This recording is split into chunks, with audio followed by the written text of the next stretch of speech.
Tak warai. Engkok ketara ke pinter ta ora? Mergo aku jek berharap ke pinter. Ana wong iku njimak bojone ning wulan Ramadan. Rino. Napa? Rino. Hukume piye? Njimak bojo ning Ramadan hukume batal ora? Batal wis. Pinter rada pinter separo lah. Kemudian jimak bojo ning wulan Ramadan itu hukumannya berat. Yaitu kafaronya selain kodok harus merdekakan budak atau puasa 2 bulan berturut-turut. Kalau ndak memberi makan orang 60 orang miskin, satu miskin untuk orang satu mut. Pokoknya berat hukumannya. Disebut tidak kubro. Rungokno. Lalu menurut Imam Syafi'i, pelanggaran dengan sanksi seberat itu adalah hanya untuk jima. Jika kalau kamu batal lewat makan, ya tidak kena hukuman seberat itu karena makan tidak jima ya tidak makan. Cara cangkem elek wis suwe bah nang jima ra makan ra jima. Cara cangkem elek. Mergo jima dianggap terlalu seru, meskipun halal dianggap seru. Cek kurang ajar ya poso-poso batal demi jima bojone. Ya tentu ini contoh bojo ayu, bojo elek wis ora kepikiran. Ya coba bayangno mosok lho Gus, ngempet sedina ra kowe bojomu elek dadi ra bayangno. Kowe kok coba bayangno ambek awakmu to. Iki bayangno iku wong Arab mangane daging, ke mangane mendoan. Mendoan tempe apa meneh? Apa sing tahu apa bacem yo? Tahu susur terus apa? Jadah terong yo mesti subhanallah. Ora iso dikiyasno. Wis mangane mendoan bojone elek yo ora ngarah kecelakaan ngono. Iku bayangno wong Arab mangane daging bojone ayu. Wes Mustafa khusulah cara wong Arab sing ayu bangir ngono. Wes ora iso ngempet tak jamin. Posisi gelem halal. Jadi kok coba yang awakmu dhewe sing mangane napa? Mendoan tahu susur kan. Jadah. Iku ora seretan nek sahabat. Kula pertama mangan jadah iku kaget. Kula niku kan rada kiai lho. Rada kiai iku nak mangan niku golek sing gampang. Bar jadah tak pangan kelet kabeh bingung. Sesuai ning Jogja kulino. Kenapa dhisik ora kulino mangan yang seperti itu. Sesuai saiki kulino. Alhamdulillah ora tau keleleden. Pertama keleleden. Aneh cara daerah kula kan apa? Aneh. Pomene jenenge jadah kok elek temen. Kira apa maknane jadah? Jenenge tok sing elek, rasane enak. Maksudnya jadah ketan sing enak ora mbok terusno. Oh, musuh zaman hoax ini bahaya nek gak diterangno detail. Rungokno tenan iki tak latih alim ya, mergo ilmu barokah. Kula nu untuk barokah ulama-ulama sing mun kabundut maupun sing ijek sugeng. Kemana? Sehingga cara Imam Syafi'i ya jima itu tidak makan itu tidak jima. Oke, kita setuju. Karena jima itu dianggap terlalu serem. Napa? Ya serem tuh misalnya ngene, kowe bertamu gone rugen, terus mangan segone kan normal, terus pamit kan nyelek kamar aku berjima bojoku. Kurang ajar ta, tamu ngene kurang ajar ta. Ya kurang ajar. Tapi cara pikiran Imam Malik, ini mazhab Maliki. Kenapa hukumannya seberat itu? Rungokno nggih. Kenapa hukumannya seberat itu? Karena hadku hurmati Ramadan min ghairi udhrin syar'iyyin. Melecehkan Ramadan, tidak menghormati harkat Ramadan dengan tanpa uzur yang syar'i. Sehingga kalau kamu makan mie atau makan sate atau makan jadah tanpa uzur syar'i, tanpa sakit, maka hukumannya sama. Karena dianggap melecehkan Ramadan tanpa uzur syar'i. Imam Malik cara berpikir, memangnya jima bojo statusnya haram kan tidak zina. Jima bojo status halal apa haram? Halal, bedanya apa dengan makan? Jima lebih mangan bedanya apa dalam hukum halalnya? Sama kan? Kenapa hukumannya berat padahal jima itu halal? Karena hakku hurmati Ramadan min ghairi udhrin syar'iyyin, merusak kehormatan Ramadan tanpa uzur syara' sehingga dihukum seberat itu. Kalau gitu tidak harus jima, makan ya sama, rokokan ya sama, apa saja sama. Paham ya? Ya sudah seperti itu, namanya al-hikin nazir bin nazir wal asbah bil asbah.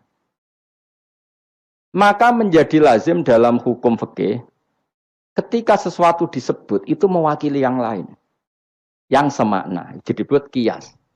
Saiki wong malah gergakno sunah Nabi keliru. Sunahnya mana? Sunah mbahmu. Zaman Nabi Sugeng wis ana kias. Justru Nabi menyuruh kita pakai kias karena sunnah itu tidak cukup. Kenapa tidak cukup? Karena Nabi yang pernah dilakukan Nabi tentu jumlahnya terbatas.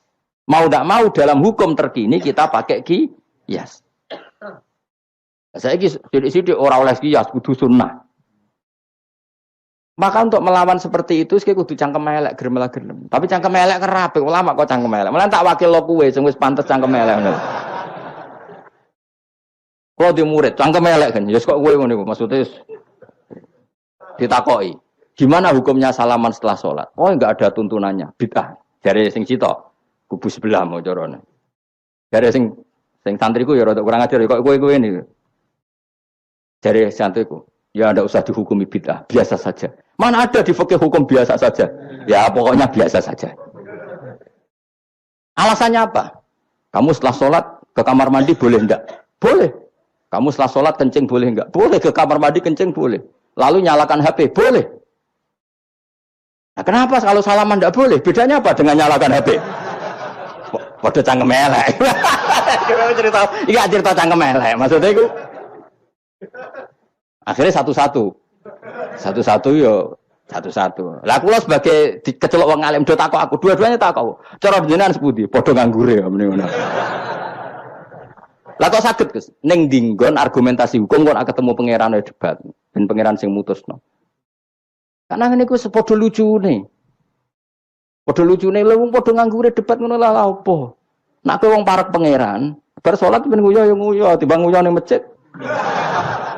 Sing kepengin salaman nggih monggo salaman. Ora mbek wong ayu mbek Rugen Mustofa ndak ape sahabat nang padha. Ya monggo. Tapi jagungan nggih monggo, wis biasa wae. Sementing nak bar salat bar salam wis aja salat meneh, engko salat bak dia. Jadi dulu Nabi malah nak bar salat mesti omong-omongan.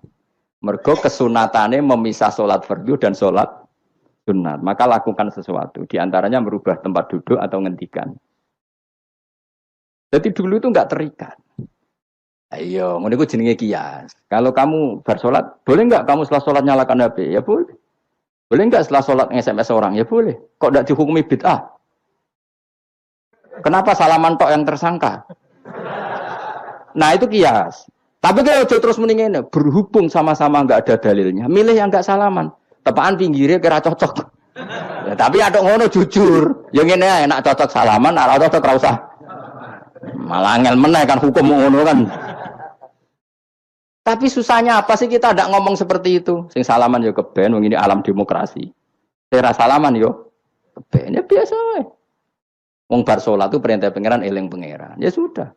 Ana sing eling pangeran lewat salaman, ketemu wong mukmin. Ana sing carane eling pangeran nduwi lu terus ngaca tasbih. Ana sing nganggo tasbih bid'ah, nganggo drijine. Ya monggo sementing aja misoi wong. Terus saya apa sih? Waras sidik maksudnya ilmiah sidik. Nah sekarang saya tak bedai. Kayak saya ini mazhab Maliki apa Hambali, apa Syafi'i. Mau udah bedean mau udah. Maka terus diputuskan kalau enggak ada sunnah Rasul maka al-hikin nazir bin nazir. Hukum sing mirip-mirip. Sekarang begini misalnya contohnya. Saya berkali-kali cerita. Ini anekdot tapi nyata. Ada seorang alumni penggaweane nabok ibu Juni. Nabok itu kan dengan tangan. Nabok dalam bahasa Jawa dengan tangan kan. Bareng dia ini dilapuri. Kan Ren jogeman nabok ibu bojomu. Gang Rongulan bojone Rugen lapor aku. Gus sakniki mboten naboki, nyaduki. Bareng Rugen tak celuk. Ren kok sik nyaduki piye? Jare sing haram naboki Gus. Sakniki tak leh nyaduki. Terus aku mending ngene, ya aja nyaduki. Gang Rongulan bojone lapor. Sakniki ngidoni. Hanya karena terjebak tekstual, apa? Tekstual. Berhubung naboi tidak nyadui, kalau naboi haram nyadui mesti haram, itu terjebak apa? Tekstual. Coba kalau dia waras sedikit, makna haram naboi itu menyakiti.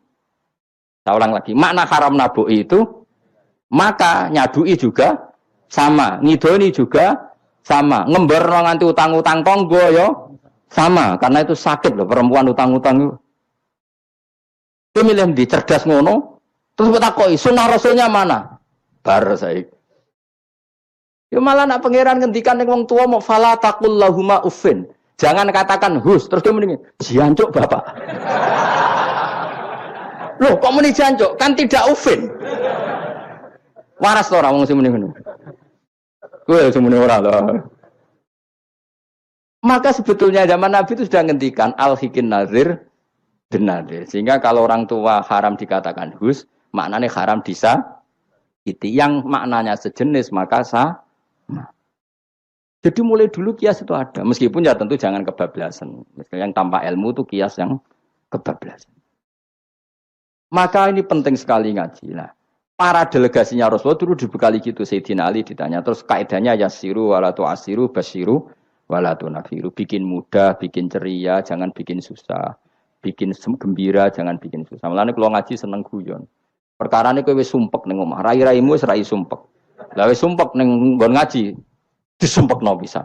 Kan sumpek dobel. Stres malah ngel-ngel wong. Jadi tidak guyon nae ben rileks, lali utang sejenak, no. Mergo nak dawe Nabi jelas basiru beri berita gembira. Ya, pokoke teko ngaji ra paham lah swarga, wis pokoke kayak berita gembira. Mbok tenan apa ora sok mben kok. Cocokane sok mben. Ya agak-agak tenan, aku ikhlas ya tenan. Mulane cara kiai-kiai kuno nak ngakali. Yo kowe ngaji be aku mesti swarga, asal ikhlas. Ono tambahane ono asal ikhlas wae. Jadi saya ulang lagi ya, kias itu enggak bisa dihindari karena yang dialami Nabi itu hanya jumlahnya terbatas. Lalu sahabat tahu ini hukum ini ikut partai ini partai ini. Tahu. Karena al-hikin nazir bin nazir wal albah bil asbah. Ini Imam Suyuti ngarang kitab Al-Asbah wan Nadzair. Jadi cari mirip-miripnya. Misalnya gini, tak beri contoh. Aku sholat kan ya. Allahu Akbar. Kemudian ada setengah upo, bukan sampai satu. Titik. Cilik terus kelek.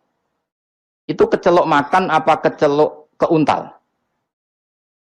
Loh, cilik kelek. Kecelok makan apa kecelok keuntal? Keuntal. Maka potensi tidak batal itu tinggi. Tapi nak upo sitok ning tangan mbok jupo. Wis salat maksudnya, terus mbok lebokno. Iku keuntal apa mangan? Mangan. Jadi akhirnya kita bedakan mana yang amdan, mana yang sahwan. Hingga yang amdan meskipun kecil hukumnya makan. Kalau makan berarti membatalkan salat. Tapi ning bab tamu, salat itu batal dengan makan. Tapi ning bab tamu Jong tamune kayak nomangan, tamune kasih makan. Terus bukai uposito. Ini di bab sholat sudah makan namanya.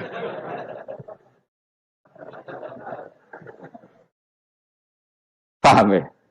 Neng bab sholat, sing darani mangan batal lu sak upo apa kudu sak piring?